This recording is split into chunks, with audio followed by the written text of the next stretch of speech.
සුබ දවසක් ඔයාට. ඔයා මේ එකතු වෙලා ඉන්නේ latest of Vessel YouTube channel එක අරගෙන එන්න තවත් එක වීඩියෝ එකක් එක්කලා. ඉතින් අද වීඩියෝ එකෙන් කතා කරන්නේ සුලි කුණාටුව සහ ගම් වතුර තත්වයෙන් පීඩාවට පත්වෙච්ච ඔයාට රජයෙන් ලබා දෙන දීමනාව ඔයා කොහොමද හරියටම ලබා ගන්න කියන එක සම්බන්ධයෙන්. ඉතින් මේ දීමනාව ලබා ගද්දී ඔයා අයදුම් පත්‍රයක් පුරවන්න ඕනි. ඉතින් මේ අයදුම් පත්‍රය ඔයා නිවැරදිව පිරෙව්වේ නැති වුණොත් එහෙම ඔයාට මේක ලබා ගැනීමට නොහැකි වෙනවනේ. අන්න ඒ නිසා තමයි මේ වීඩියෝ එක ඔයාට වැදගත් වෙන්නේ. ඉතින් මේ වීඩියෝ එකෙන් අයදුම්පත නිවැරදිව පුරවා ගන්න ආකාරය, ඒ වගේම මේ අයදුම්පත ඔයාට ලබා ගන්න පුළුවන් කොහෙන්ද? ඒත් එක්කම මේ අයදුම්පතේ අවසාන ප්‍රතිඵලය. ඒ කියන්නේ ඔයා මේ අයදුම්පත ලබාගෙන පුරවලා ඊට පස්සේ මොකක්ද වෙන්නේ? ඒ ගැනත් මේ වීඩියෝ එකෙන් කියනවා. ඊට අමතරව ආපදාවට ජනතාව වගේම පාසල් ශිෂ්‍යයන් උත්පත් වුණානේ.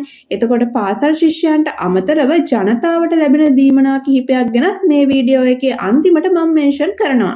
එහෙනම් වීඩියෝ එක අන්තිම වෙනකම් බලන්න. latest of Vessel YouTube channel එක subscribe කරන්න. හරි. දැන් ඔයාලට මේ ස්ක්‍රීන් එකේ පේනව නේද ෆෝම් එකක්. මේක තමයි ඔයාලට දීමනාව ලබා ගන්න ඉදිරිපත් කරන්න තියෙන ෆෝම් එක.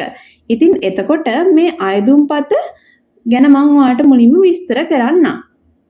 මේ අයදුම්පත ඔයාලට ලබා ගන්න පුළුවන් ඔයාගේ ප්‍රාදේශීය ලේකම් කාර්යාලයෙන්. එහෙමත් නැත්නම් කලාපය අනුව ග්‍රාම සේවක නිලධාරී තුමියගෙන් හෝ තුමාගෙන් උනත් ලබා ගන්න පුළුවන්. පළවෙනි දේ මේ ඇප්ලිකේෂන් එක අයදුම්පත ඔයා ලබා ගන්න ඕනේ. ඔයාට ලබා ගන්න පුළුවන් ප්‍රාදේශීය ලේකම් කාර්යාලයෙන්, එහෙමත් නැත්නම් ග්‍රාම නිලධාරී මහත්මීන්ගෙන්. හරිද? ඊට පස්සේ අයදුම්පත අරගෙන ඔයා ඒක කියවන්න හොඳට. කියවලා නිවැරදිව පුරවන්න ඕනි. දැන් පුරවන හැටි තමයි කියලා දෙන්නේ. හරිද? දැන් ඔයාට මේක පුරවද්දී බලන්න මෙතන ජාතික ආපදා සහන සේවා මධ්‍යස්ථානය 2025 සුලි කුණාටුව සහ ගම් වතුරෙන් පීඩාවට පත් වූ ඔයාගේ දිස්ත්‍රික්කය දැන් මෙතන දාන්න ඕනි. ඔයා කොළඹ දිස්ත්‍රික්කයේද ඔයාගේ අදාළ දිස්ත්‍රික්කයේ නිවාසය අතාවත් කර ගැනීමට දීමනා ලබා ගැනීමේ අයදුම් පත්‍රය. හරිද?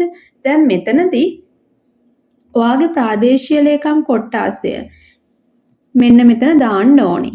ඊට පස්සේ ඔයාගේ ග්‍රාම නිලධාරී වසම මේ කොටුවේ දාන්න ඕනි. පැහැදිලි නේද දැන් ඒක? හරි. ගෘහමූලිකයාගේ නම. ඒ කියන්නේ ගෘහමූලිකයා වෙන්නේ තාත්තනේ, ඔයාගේ තාත්තගේ නම. ඊට පස්සේ ලිපිනය. ඒ කියන්නේ දැන් ඔයා ජීවත් වෙච්ච නිවස නෙමෙයි ආපදාවට ලක් වෙලා තියෙන්නේ. හරිද? දැන් නිවස සම්බන්ධයෙන් ආධාර දීමනාව ලබා ගන්න අයට පැහැදිලිනේ නිවසනේ ආපදාවට ලක් වෙලා තියෙන්නේ. අනිත් දීමනා ලබා ගන්නෙත් මේ ෆෝම් එකෙන්ම තමයි.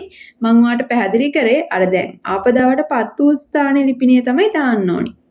හරි? එතකොට ඔයා පාසල් ශිෂ්‍යයෙක් නම් ඔයාගේ ගෙදර දැන් ආපදාවට පත් වෙලා තියෙන්නේ. ඒ ලිපිණිය දාන්න. ඊළඟට හැඳුනුම්පත් අංකය. දැන් මෙතනදී හැඳුනුම්පත් අංකය දාන්න ඕනේ ගෘහමූලිකයාගේ හැඳුනුම්පත් අංකය. ඒ වගේම වැඩ කරන දුරකථන අංක. මොකද ඔයාව සම්බන්ධ කරගන්න අවශ්‍යයිනේ. එතකොට ඔයා ලක් වෙච්ච ආපදාව ගම් වතුරටද, නාය යෑමටද, සුලි සුළඟටද නැත්නම් වෙනත්ද? අන්න ඒක ඉස්සරහින් ටික් එකක් දාන්න. හරි? ඊළඟට ගම් වතුර ආපදාවක් නම් ජලයෙන් යට වූයේ නිවසද, එහෙමත් නැත්නම් මුළු තැංකියද? අන්න ඒකත් එයාලා අහනවා. හරිද? ගම් වතුර තත්වයෙන් ගම් වතුර ආපදාවෙන් යට වුණේ නිවසද, එහෙමත් නැත්නම් මුළු තැංගියද?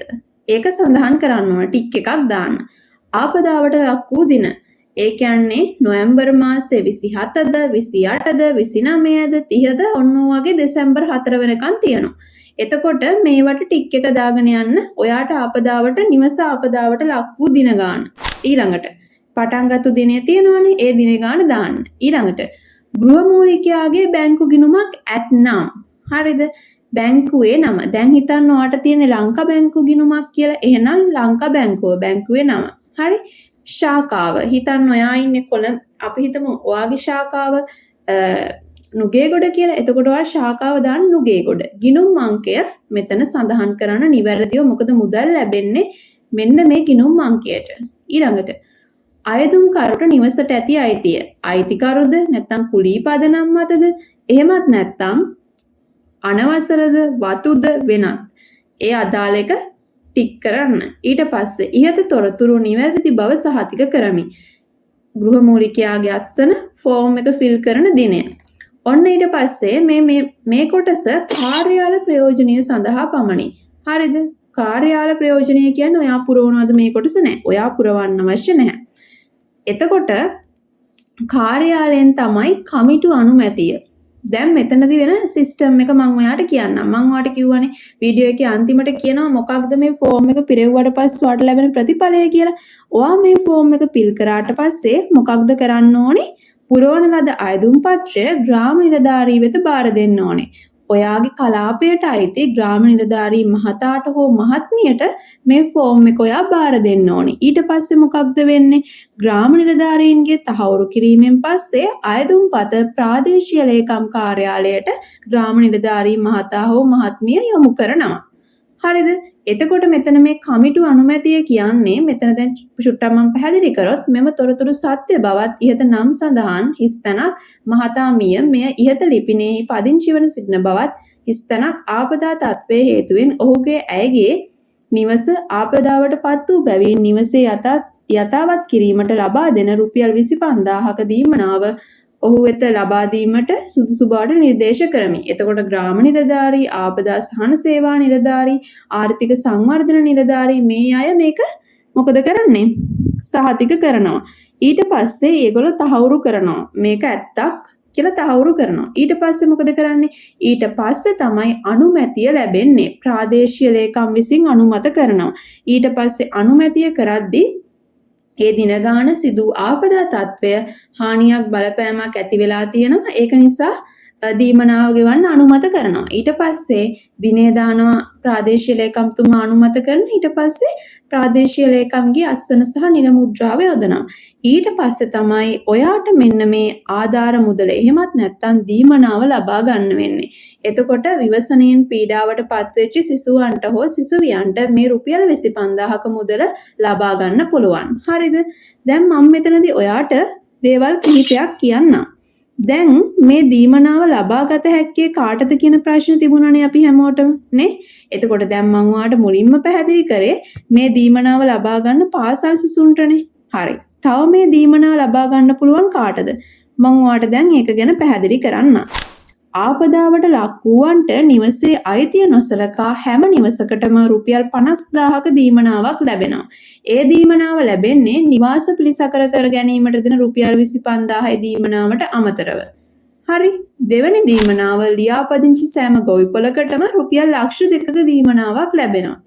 ඊට පස්සේ මම මේක කිව්ව ආපදාවට පත්වෙච්ච දරුවන්ට ලැබෙන දීමනාව ඒක ගැන තමයි කොහොමද අපි ඒක ලබා ගන්න කියන එක ගැන තමයි මේ ෆෝම් එක පුරවන ආකාරය කියලා දුන්නේ.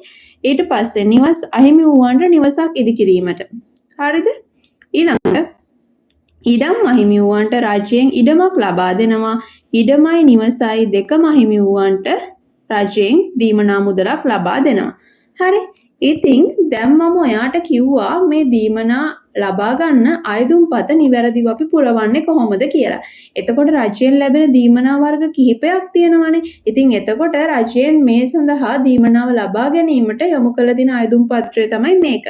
ඉතින් ඔයාට ඔයාගේ දීමනාව ලබා ගන්න මේ අයදුම් පත්‍රය කොහොමද පුරවන්නේ? ඒ වගේම මේ අයදුම් පත්‍රය දැන් ගන්න පුළුවන් කොහෙන්ද? ඒ ටික මම කිව්වා. හරිද? ඉතින් ඔය ආකාරයට තමයි ඔයාට නිවැරදිව ෆෝම් එක පුරවලා දීමනාව ලබා ගන්න පුළුවන් වෙන්නේ. ඉතින් යොදන බැංකු අංක, ඒ වගේම දුරකථන අංක, ඒ වගේම ඔයාගේ ඇඩ්‍රස් එක මේවා වැරදියට දාන්න එපා. නිවැරදිව පුරවන්න. එතකොට තමයි ඔයාට කිසිම කැරලක් නැතුව මේ දීමනාව ලබා ගන්න පුළුවන් වෙන්නේ ආපදාවෙන් පීඩාවට පත්වෙච්ච ඔයාට. හරිද? හරි. ඉතින් වීඩියෝ එකේ අන්තිමට තමයි දැන් අපි ඇවිල්ලා තියෙන්නේ. ඉතින් වීඩියෝ එකෙන් පැහැදිලි කරා කොහොමද මේ දීමනාව ලබා ගන්න නිවැරදිව ස්ටෙප් බයි ස්ටෙප් ෆෝම් එක ෆිල් කරන්න කියලා. ඉතින් වීඩියෝ එක වලට ප්‍රයෝජනවත් වුණා නම් ලයික් එකක් දාන්න. මේ වීඩියෝ එක වැදගත් වෙනවා ඔයාලගේ යාළුවන්ට ෂෙයා කරන්න. ඉතින් ඔයාගේ අදහස කමෙන්ට් එකක් විදිහට දාගෙන යන්න. ඒ වගේම ඔයාගේ ප්‍රශ්න මොන හරි තියෙනවා නම් කමෙන්ට් සෙක්ෂන් එකේ දාන්න. මම ඔයාලට අනිවාර්යයෙන්ම රිප්ලයි එකක් අරන් එනවා.